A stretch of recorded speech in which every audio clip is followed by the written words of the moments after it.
Hello សួស្តីអ្នកនរគ្នាបាទថ្ងៃនេះមកលេងអង្គរវត្តសៀមរាបនៅតោះទៅមើលអ្នកគ្នាសៀមរាបពីលើទីទីហើយពីទៀតណាចាក់ទៅតាមនេះចាក់ទៅដែរអត់មកមកទៅពាក់ទៅអត់គ្នាមនុស្សច្រើនណាថ្ងៃនេះប៉ាក៏ពាក់សៅរ៍អាទិត្យ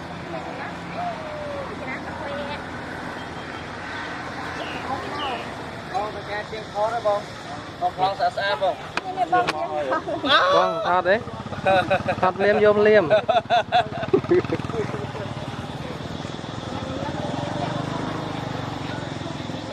នៅកំពុងតែ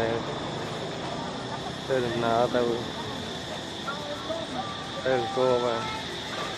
អ្នកគ្រួសារអញ្ចឹងណានេះកន្លែងផ្សារយើងចង់ទិញ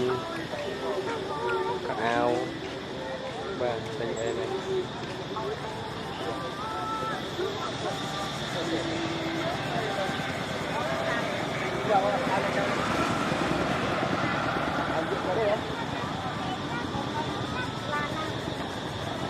មនុស្សច្រើនមែនតើ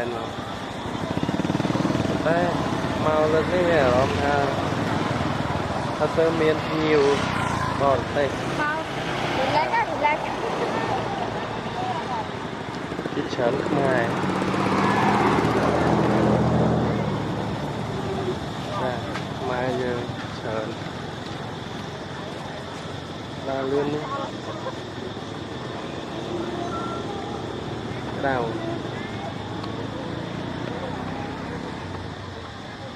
កន្លែងទិញអីចឹងណាបាទដល់ផ្លូវចូលមកក្នុង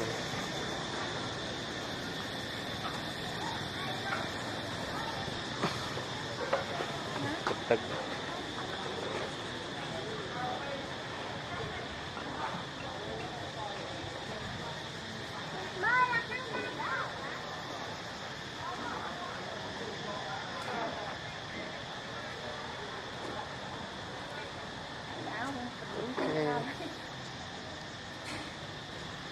នេះបាទដល់ឈើធំធំនេះអត់ដល់ខាងខ្លួ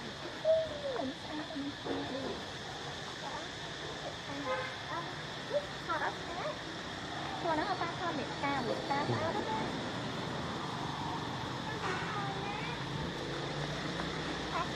ៅទឹក